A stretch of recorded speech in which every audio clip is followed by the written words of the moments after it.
Hello everyone, a warm welcome to this live interview with Mandar. Today is going to be very special for anyone who is basically a GMAT aspirant who is looking at getting into the top colleges across the globe and having that target score of, let's say, high 700 in their mind. Basically, so 750, 760. If that is the kind of target score in your mind to get into your top B, like dream B schools, you're in the right place, guys. I remember when I started preparing for the GMAT, I always aspired for getting that 750, 760 because I know that if I get that kind of a score, basically schools can't just reject me based on my GMAT at least. Like my profile is a separate thing, but at least they can't reject me because of my GMAT. That is a dream for many people to achieve.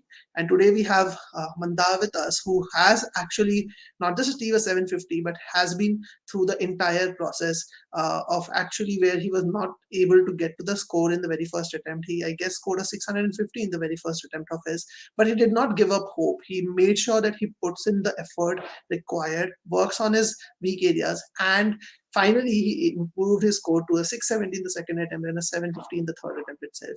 And the second to the third attempt was a huge jump, about 670 to 750, about 80 points, and approximately 30 days is what it took him alongside a full-time job to achieve this. So without any further ado, I'm gonna invite Mandar live to the stream.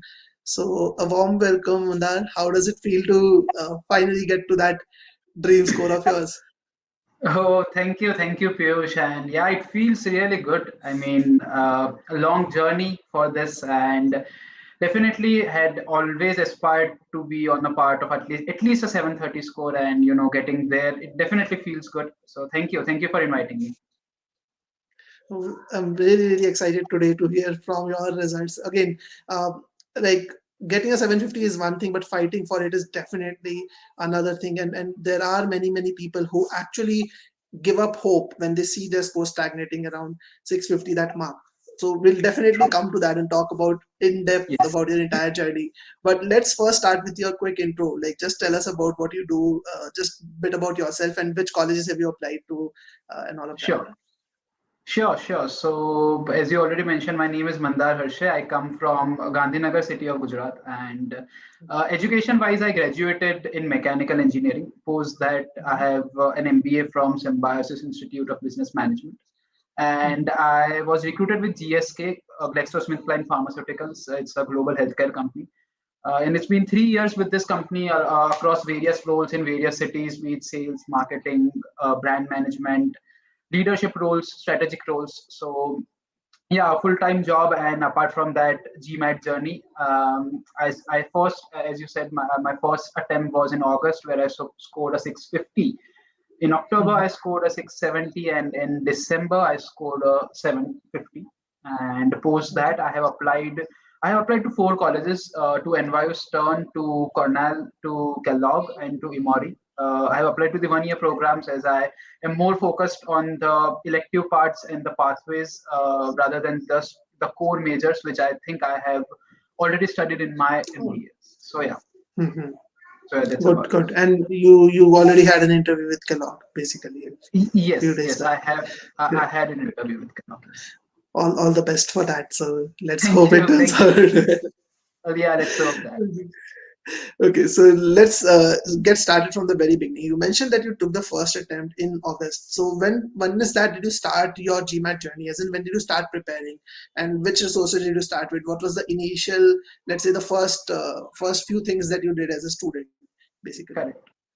So I started around February the same year, February 2021, and as you rightly mentioned, that I started with two courses, eGMAT and target test prep for verbal and quant. And the first thing, I mean, I am a very diligent student, so I went in the process exactly how they mentioned it to go. So I was, focusing on the fundamental concepts, understanding the kind of questions which they ask, and going in the nuances of the concepts. I mean, just building myself so that probably later I can answer the questions very well. So I did not hurry through the preparation process as far as the fundamentals were concerned. So from Good. February onwards, I started doing that with verbal, with quant, simultaneously doing that on daily basis. And yeah, so that was the process for the first 2.5, I think, first, yeah, 2.5 months. I was I was deep into the getting my fundamentals correct. As I said, I come from an engineering background, so quant was not very difficult for me. I have already given an MBA, given so CAT. I have already given CAT, SNAP, such kind of competitive exams for Indian MBAs. So I know the kind of course curriculum, course structure. So I was just kind of revising them, understanding what new is there in GMAT, and going through it again diligently. So that happened for around 2.5 months, and after that I did OG, all kinds of OGs. I mean, the reviews one, the original one, then the review one, then the The advanced advanced one. one as well. I bought the entire pack and I was doing it. Understanding the questions, I maintain an error log. So as I said, a diligent student would do. I maintain an error log, understood what's happening wrong there. Going back and forth with my weaknesses and probably understanding, okay, this is not my best area, how I can score more here. So, doing all of that for first 3.5 months, and then four months, and then from June end, from June end, I started giving my mocks. Okay. Mocks, yeah, the first mock I gave was again the OG mocks, the MBA.com ones. Yeah. So I bought all 6 of them, and till I started with a 710 in the first mock, and till the end I was hovering around at 750, 760. I also got one a 770 in the mocks. Okay. Even in the companies which I had enrolled, I had a couple of mocks. So I enrolled that. I was also giving that. I gave eGMAT mocks. I gave eGMAT mocks. So around 12, 13 mocks, and if I take out That's an a average, big number. Yeah, very big number of never in like simultaneously. I gave them 3 or 4 once in 3 or 4 days. Over 3, So 4 months, basic. yeah, Two, 3 over months, basic. 2.5 months final. So at that time, what I used to do was that on Sundays I'll give a mock. On weekdays I'll practice my weaker areas where I understand that it's going weak. So the kind of process which once you have to follow, to get to that score. And luckily I was getting that breakthroughs in my mocks. I was understanding that okay, this is where I was wrong last time, but this time I conquered that weakness area and all. So things were happening in the way you plan it to be. So as I said, by the end, I also scored a 770 in one of the mocks, original mocks, in eGMAT mocks and MGMAT mocks. MGMAT were difficult, so I started with 680, 690, but till then also, I was scoring above 700, and in all these mocks, the MBA.com ones, I was scoring at an average of 740, 750. So I was like, I had always aimed, as I said, I always aimed for a high score of 740, 750, and was getting that in mocks. So things were happening as I was, as As you per would plan, expect them. basically. Yeah, as per plan till the day of the exam. So yes. Okay. So this was my pre-exam. So this was pre-exam basically from Feb till August. This is basically the routine that you followed, and you took the first attempt around that. You got a 650. So what did you think went wrong there? Like in that 650 attempt, and then again you took another attempt after a couple of months. So what did you think went wrong that you were able to get to only a 650 or 670 in the actual exam? Yeah, so I think, see, there would be a couple of things which I would like to, discuss here. From what I have understood from my 1 year of journey is that, see, no one can replicate the exact GMAT questions. It's impossible because they spend genuinely a good amount of time, energy, good resources to come up with those kind of questions. What happens as a student is that you get very much attached to the kind of questions which OG has, or probably some kind of tutoring has.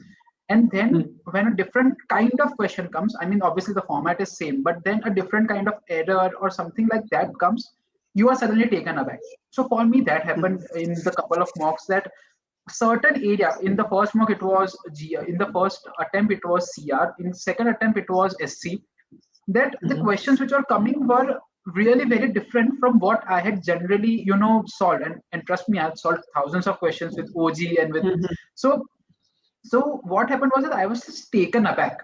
I never expected those questions to come in that manner. It was not different. Now today when I look back, they were not different. It was just that I had not solved the exact similar kind of them. And once you start solving OG or certain mocks, you know that okay, these kind of questions come with these kind of preps, and your mind is smart enough to find a pattern there. But in exams, I was not able to find that. So that I was taken back. So the exam pressure probably, and this part. The second part which I purely feel was the process. with those 6 months preparation till end probably, or somewhere from mid, I had started focusing more on results. Definitely that, okay, I'm solving 50 questions, out of them I am getting 40 correct. So then what's my accuracy? Okay, if with this accuracy I go with a 36 question exam, I'll score this many marks. So, those kind of calculations I started to do.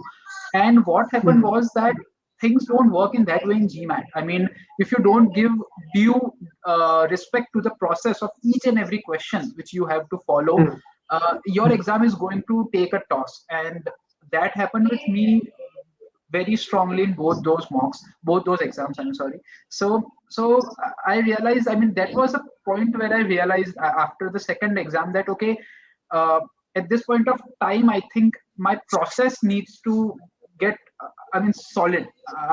It's fine if I don't solve thousands of questions, but now my process has to get solid, because definitely something is happening different in the examination.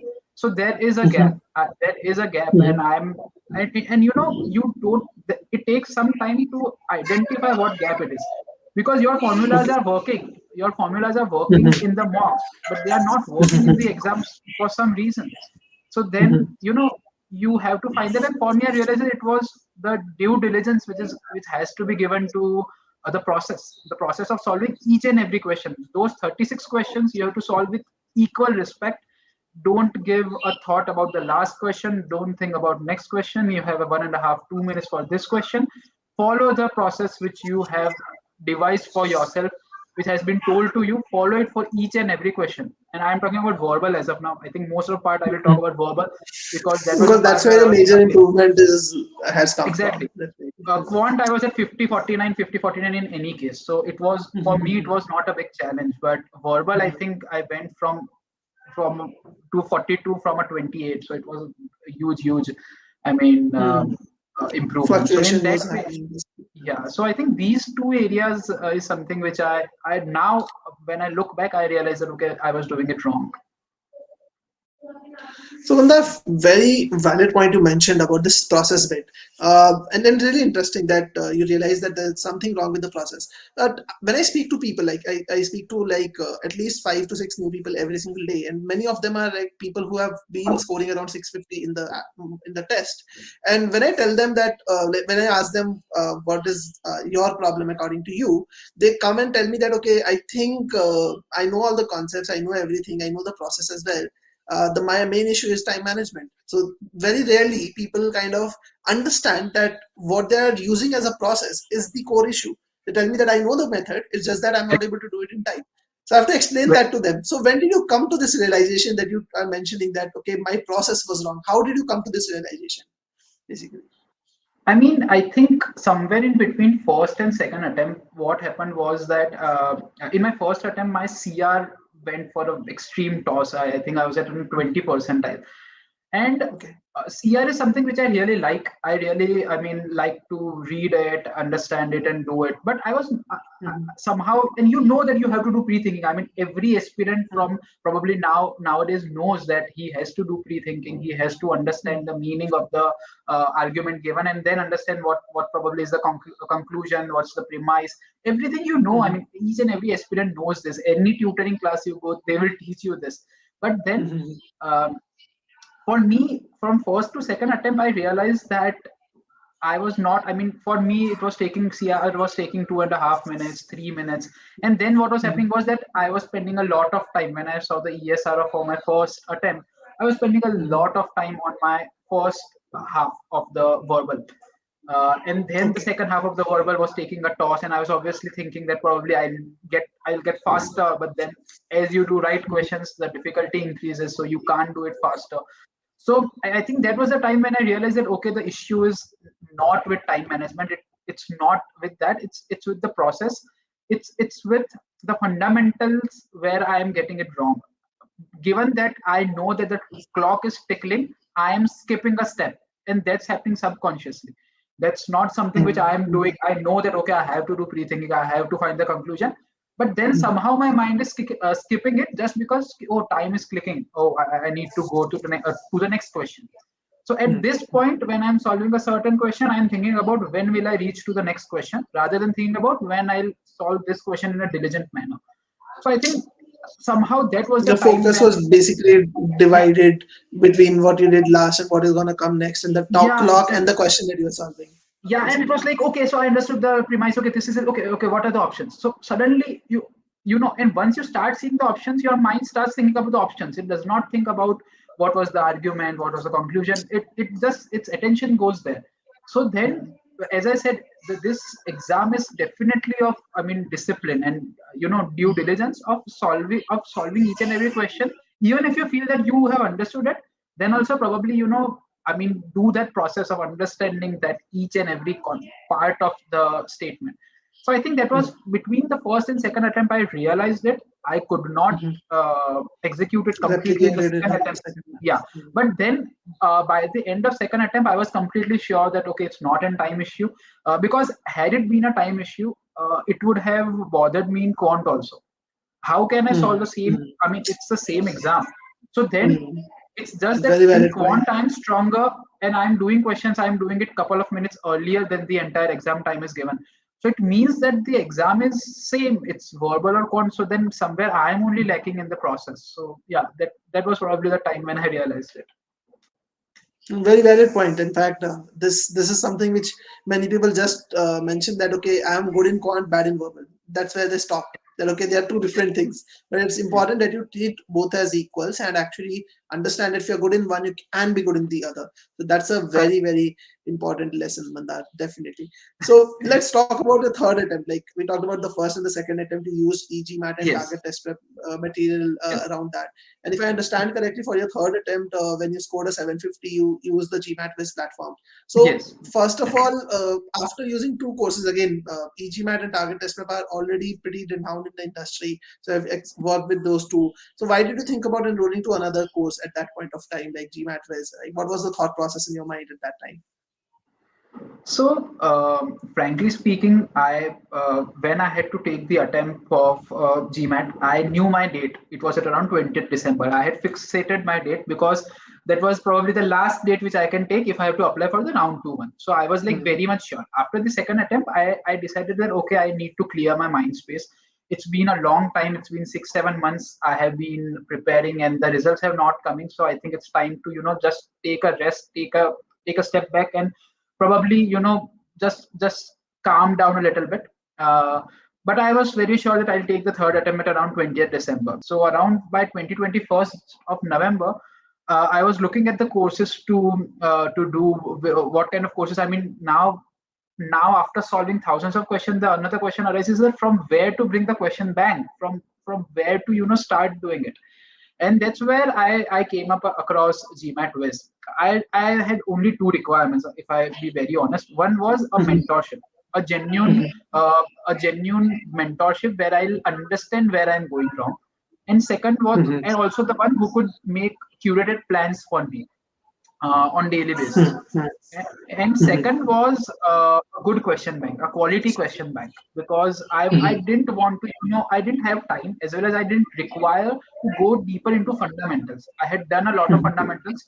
I was sure I wanted these two things in a course. And Okay. I stumbled upon GMATWhiz. I saw a number of reviews there, and I sent a mail. They mailed me back with a mentor, and I talked with mentor. I think my mentor was Shreyas, and he has been my mentor for the entire duration of 1 month till my exam. Um, so I think at that point of time, I realized that okay, this mentorship part for me is sorted with GMATWhiz. I really connected with this person, and I felt that okay, I think let's go. It was a good gut feeling. I had obviously had a review. I did not go for a free trial.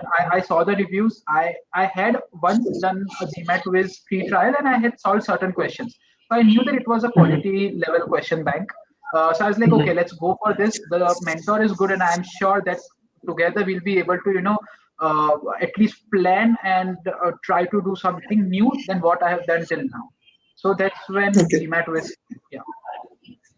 So follow up on question on that. So you said I would try to do something new from what I have done till now. So what was that new thing that you did? Can you just explain that? Like what was your usual day look like, and what was the new things that you did, basically? See, I think GMATWhiz, I mean, rate GMATWhiz extremely high on the mentorship program. It has extremely good mentors. For me, luckily, I got Shreyas. And if you see me, I would really like to thank him. I mean, he was a really wonderful guy. And when such kind of mentor is present with you with extremely fast reply time, because on the first day I told him that, Shreyas, I have around 3.5 weeks to prepare, and we need to find a very challenging plan for me, and I will make sure that I'll stick to that plan. So you give me 4 or 5 hours of daily working. I'll somehow manage it to do while I'm working full time. I'll do it, but just make that plan. We will work in that way. So since first day we both were high on energy, I said that, okay, I am completely into this. Please give me such kind of plan. So I think what answering your question, that what was different, definitely the mentorship. Because sometimes you need to talk these things to someone.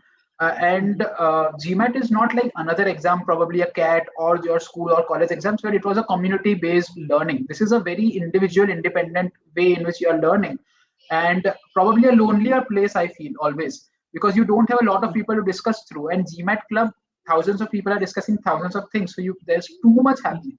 So sometimes, having that one person where you can genuinely discuss your issues, the kind of issues which I already discussed with you right now, that, okay, the process is happening in this way. So, now, obviously, when you get the result, you understand that, okay, that was an issue. But while you are in the process, you need to constantly, uh, talk it out with Validate someone. that basically with Yeah, someone who's exactly. more experienced. And Definitely, yes. So I think that's where mentorship program, that's where GMATWhiz is very unique, very personal, very timely response, because they understand that, okay, now you have to take it in 20-22 days for some reason.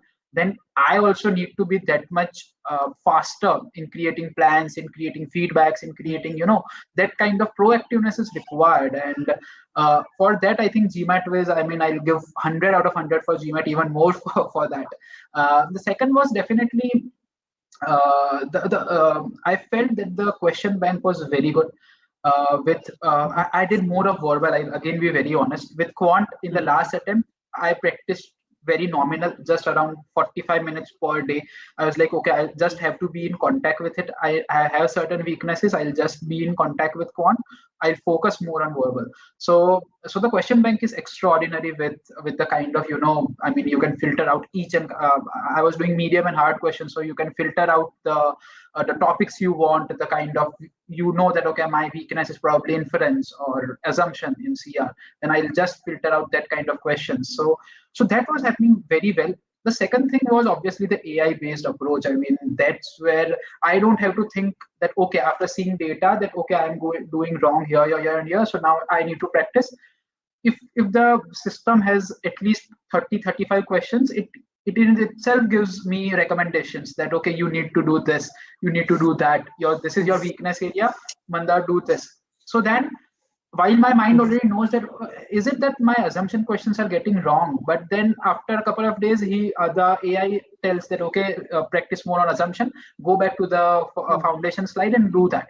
So then you understand that, okay, no, it's true that my CR is not bad, probably my assumption is getting wrong somewhere, so I need to get stronger there, else everything is going well. So in that way, I think GMATWhiz was very unique, helped me very much. And I must say that in the times, 20-25 days, I did almost, I mean, 400-500 questions. I was enjoying it so much in verbal. I was enjoying it so much that I used to do those questions. So yeah, so I think that's where GMATWhiz was good. and really inspiring. Like I rarely come across people who get that kind of an improvement in 20-25 days. Like many times people come to me and say, okay, I am at a 670 or a 650. Can you take me to a 740, 750 in, let's say, a month's time? And honestly speaking, it's people like you who give us as mentors also motivation to tell them that, okay, yes, it is possible to achieve this, like if you do things correctly. That So that's great. Yeah. so one more thing, Mandar. You mentioned Yes. about the AI-driven analysis or the improvement area suggestions that are there. Now, AI in the industry is the overused term. I think like Yes. everyone is using the term AI, AI, AI. So True. you have used True. like multiple courses before this. You've used eGMAT and Yes. Target Test Prep. Did Yes. you see anything like this that you talked about, like with respect to the AI-driven recommendations about your weaknesses and all that? anywhere else basically till date? No. I think this is very unique with GMATWhiz. I have seen analysis. I have seen accuracy-wise analysis. That, okay, I have done 100 questions, so like probably assumption questions I have done 30, and I have done 20 right. So this is the accuracy. In that way, the mathematical kind of answers I have got. The data But representation basically yeah, the was data there. representation was there, but the kind of recommendations which were coming, that's something very unique. I haven't seen in any other courses. And I have tried free trials of a lot of them before selecting, even earlier times in the last 8-9 months. But I think it was very unique. It isn't there in the industry. And rightly mentioned that AI is quite overused term, but I think you are the ones who are making the right use of it. So kudos to that. I think it's, yeah, kudos to that, because it's really good. I mean, if they have good number of data points with the AI software, it gives out the same kind of recommendations which you might take, a mentor would give you after seeing that data. So helps you in a way, reassures you that okay, you are thinking in the right direction. And sometimes there are certain blind spots which you are missing out. Okay, my SC is fine, I'm scoring at a 90% rate, it's fine, okay, let's move on. But then in that 90% also there is a 10% gap, and where are you lacking there? Somewhere I think those kind of blind spots, it's very good to directly get answers in that way. Makes life easier for us as students.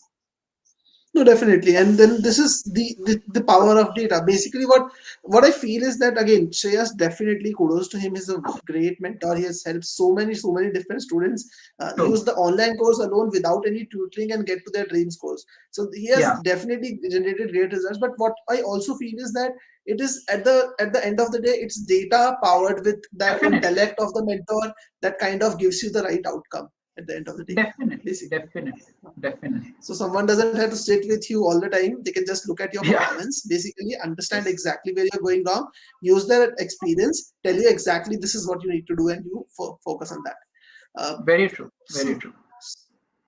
so good, yeah, good. So let's talk a little about, let's say, we have talked about your overall, let's say, progress. That what you do. You focus specifically on your weak areas with your mentor Shreyash, who told you exactly what is to be done with respect to the questions, the kind of questions you need to solve, the kind of things you need to work on. But any other thing that changed with respect to how you approach questions, because you're talking about the process bit. So when you started Yeah. using a platform like GMATWhiz platform, did you change your approach at all for any area of verbal? And if at all you changed it, then which areas did you change? And can we let's talk a little bit about that, basically. Yes, I definitely changed it for my SC in verbal. If I want to specify for sentence correction, I changed it. Um, Mhm. I think sentence correction is one part where every aspirant tries to save time, because he knows that in CR and RC he has to read a lot, and it is definitely going to take some time. Probably 1.75 minutes for CR, around 1.5 to 1.75 minutes for an RC. That's going to happen. So it's every student's aspiration or a plan to complete SC under 90 seconds. That's what how time management works.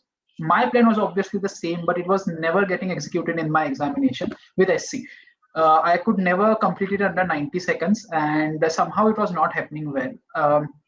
After joining GMATWhiz and going through a number of questions, after getting certain recommendations from AI, understanding certain concepts, I also visited certain concept files. So going through Okay. certain concepts, uh, and obviously analyzing my last 1 year experience, I understood that uh, what I was doing wrong was that in my process, earlier process was read the statement, Mhm. understand it fairly, not very deeply. Normally, Mhm. statement is Mhm. given, understand it, Mhm. find the error, see Mhm. where is this error not reciprocated or where is this error rectified in the four options, uh, Okay. and then come up with the last two options. And then in the Mhm. last two options, my 650% time used to go on. So that was Mhm. my process. Mhm. In my last attempt, what I did was I read the question. I understand the meaning of the question. For me, I translated it. I talked it with myself. If it's like, okay, the Earth revolves around the sun. If that's the Mhm. statement, I talk to myself. Okay, it's talking about something Earth and our sun, and it's revolving around that. Okay, I imagine it myself. It took me 10 So extra seconds. picturizing that basically in your head, Picturizing basically. it and probably talking with myself mentally. Mhm. So Mhm. did that.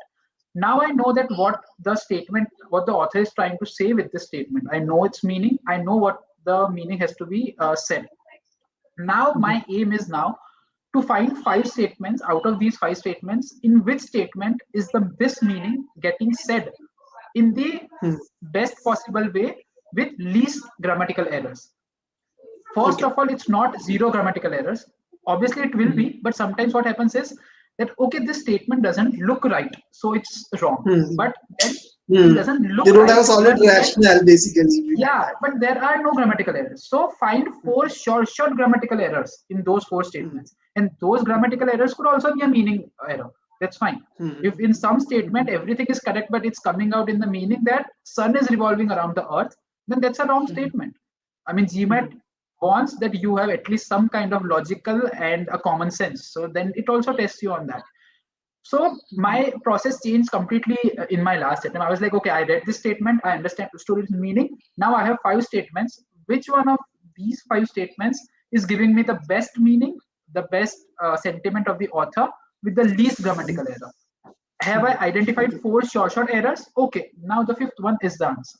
So in that way I went, and it helped me a lot, because then the last 2 options and selecting that process eliminated it entirely. So probably the earlier process took 10 seconds extra, but then the latter part was, I mean, reduced short. And that Faster was and having something. a better accuracy basically. Yes, exactly. And what happens is that it's a game of confidence. I mean, after 4 or 5 good SC questions, you know that, okay, this process is working. I have cracked that code. This process is working in my exam also. So now I will do this process. The game is that you need to obviously follow this process on the 36th question also, because till then probably you're a bit tired. So you might not. You might directly see the options, or you might not, as I said, mentally visualize it.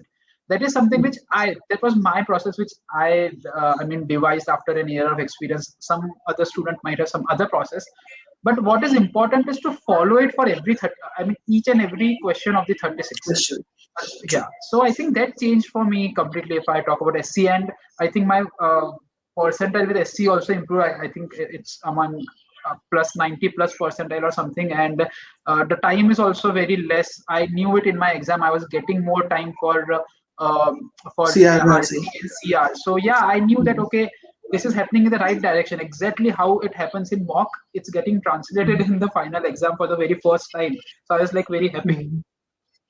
Yeah. Really, really, really happy to know that you are able to stick to the method, because Yeah. I remember my own test. Like I was at this 26, that not 22 questions I had completed, and then there was this Hmm. RC which came in, and I had about 14 minutes left on the clock. So not Okay. 19 Yeah. minutes, sorry, 14 questions and 19 Yeah. minutes left.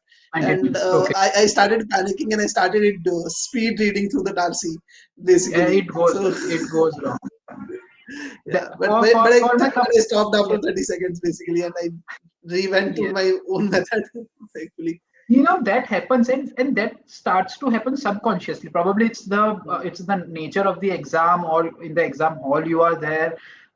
You know that you have done these number of questions in this much amount of time. You have done this. It's not something new. But then when you see, as you said, 14 questions and 19 minutes, you're like, oh, now let's get to faster. And then the brain starts working in, I mean, funny ways. So you have to calm it down, that, okay, wait, I have to do this process. It can't go. I mean, I can't skip that. So yeah. Very valid point. Very valid point. So Mandar, let's talk a little about again in this year of time of the year, people look at different material to kind of identify which Yes. resource will work best for them. So you have used multiple resources. Like Yes. for verbal, I guess you have used primarily eGMAT and like for GMATWhiz. So what were the differences that you saw with respect to content? We understand that you already talked about the mentorship program being Yes. really special at GMATWhiz, and the AI-based improvement modules and the AI-based platform that you are getting. Apart from Yes. that, between eGMAT and GMATWhiz, content-wise, what is the difference that you saw like in the two platforms? Yeah, so I think content-wise, I mean, as you all say that GMAT is a standardized test. So there are certain, traps which every question has. I mean, every department has that. RC has certain traps, CR has certain traps, SC has certain traps. So uh, after you do a certain number of questions, you start understanding those traps. And I felt that in GMATWhiz, especially the question bank, those traps were very well, present. So, after solving certain questions, I knew that, okay, this is a trap where the author is trying to, confuse me from this to this, but I know that I have to concentrate on this part. So, those traps which are present in the GMAT exam as a standardized test, they were also Mhm. present in the question bank, which helps a lot because now you start understanding the author's psyche, and in the exam also you start understanding the author's psyche, that okay, is it going in this direction? Okay, I know I have read this kind of flaw, I have read this kind of trap. Now probably will the author give me a trap in this? Oh yes, he did. So that kind of reciprocation happens, that okay, I have done this kind of question, these kind of traps have already been given to me. Sometimes I have fell into those traps, but today I won't, or I know that this is a trap and I don't have to fall into it. So those thin lines, and especially in CR, in RC, there is a very thin line. There is a single word which is added, which changes the meaning to another level. Something like this is the only option which is possible given to the author. So that is, that this is a trap. It's superlative. It's not possible. So as I'm giving a very vague, very a third view example, but in those ways, those kind of traps, I used to, with the question bank, after doing a number of questions with GMATWhiz, I was able to identify those questions. And that helps a lot because now you start to understand the exam's DNA. I mean, there is a different way of asking questions. The questions are different, but at the end, it's checking your logic. It's checking that are you able to find errors, be it in SC, be it in CR, be it in RC.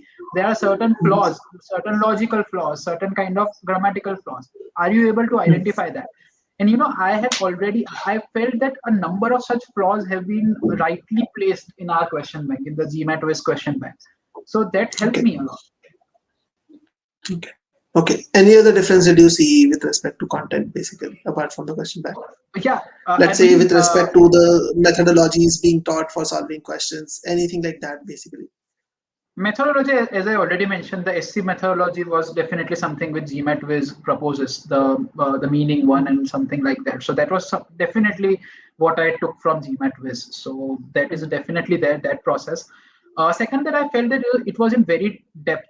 I mean, I couldn't do the 100% part of it because of the paucity of time. But if some student is taking GMATWhiz, the entire package for around, let's say, 6 months, then I'm sure that he will get everything which is required for that, to solve those questions.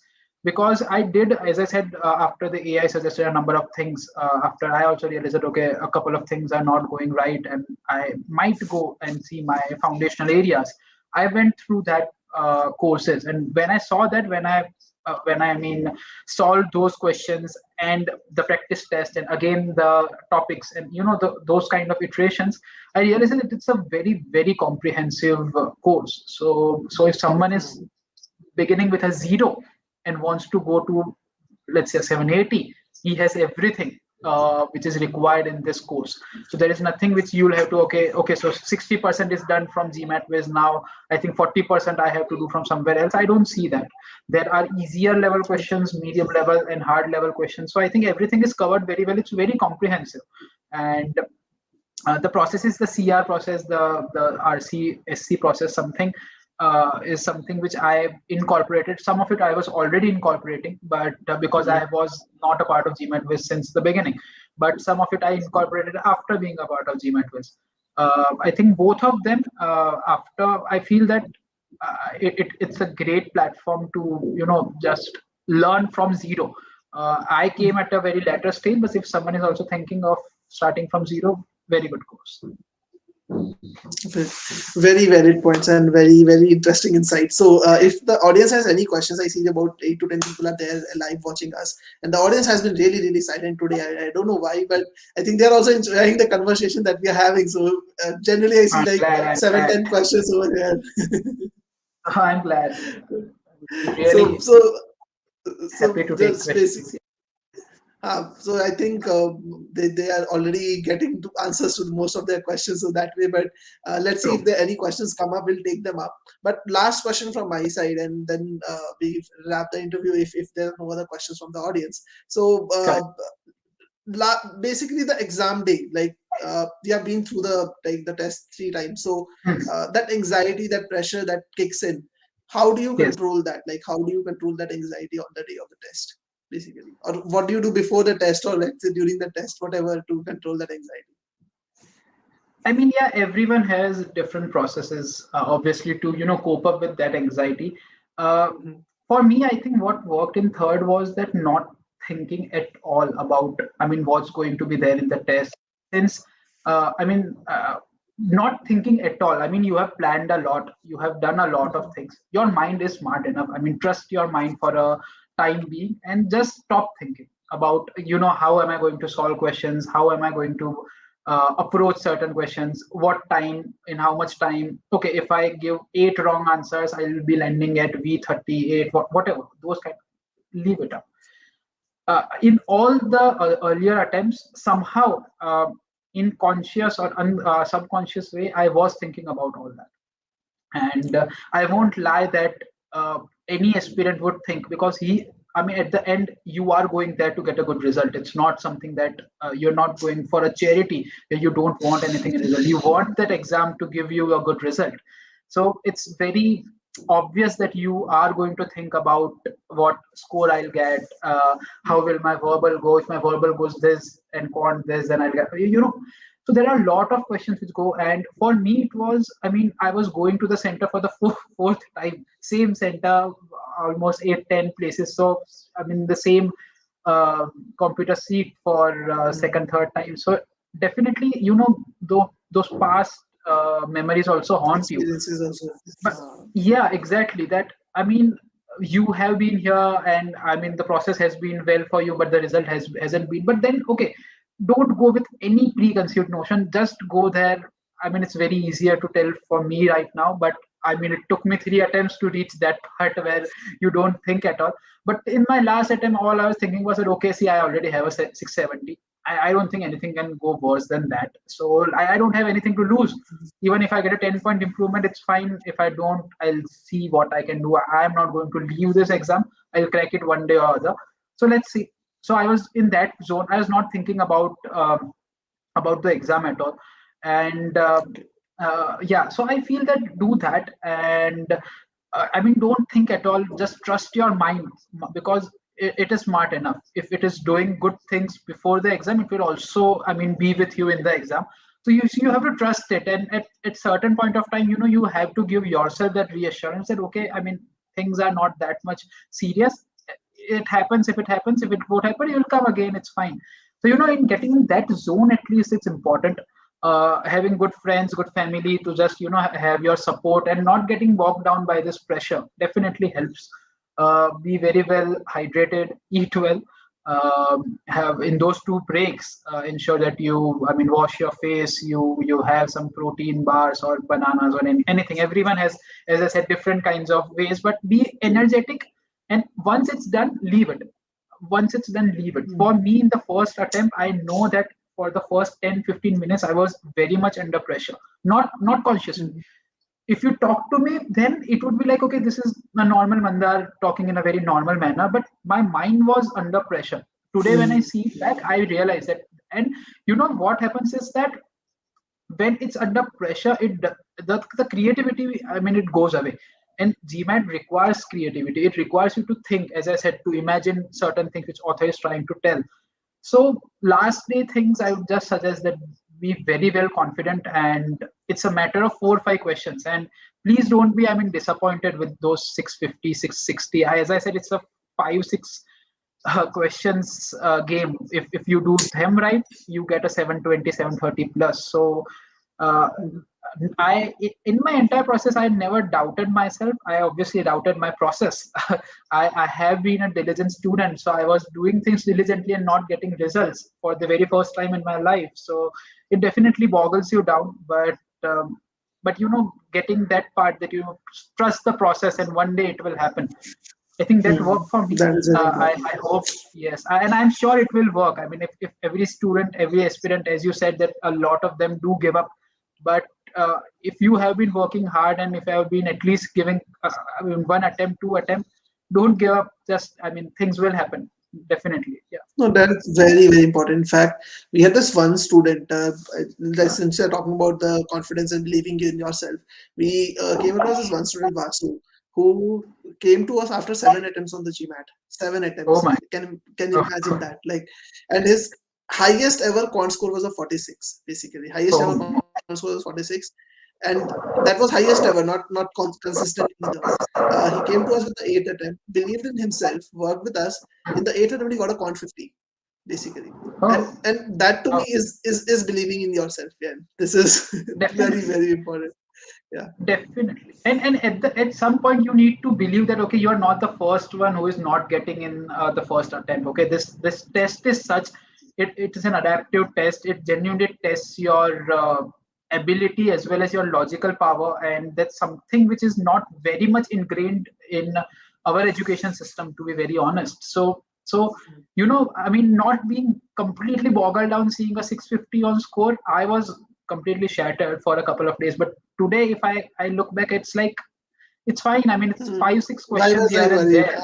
Exactly. It's 5 6 questions here and there. It's just the score which comes out at the end. It's that, I mean, you have a very high target of 750, 740. So the target is high. The 670, 660 score is also not less. I mean, there Hmm. are very good colleges who give in that score also. So if you are aiming for high score, probably there's chances that you might not get it on first attempt. Many of them do, many of them don't. So then if you don't, you are not the first one, and a lot of them have done it in second, third, as you said, seventh, eighth attempt. So I think, yeah, self confidence and believing that, yeah, it will happen. Really, really nice insights on that. It was really great having you here today, and I'm very Same here. happy that you got the score and the interview invite. So all the best for the Cornell interview as well. Hopefully, Yes, you should receive it in a few days as well. So yeah, sure. so all the best from my side, and it was great interacting with you today. Thank Thank you so you. much. Thank you, Piyush. Thank you.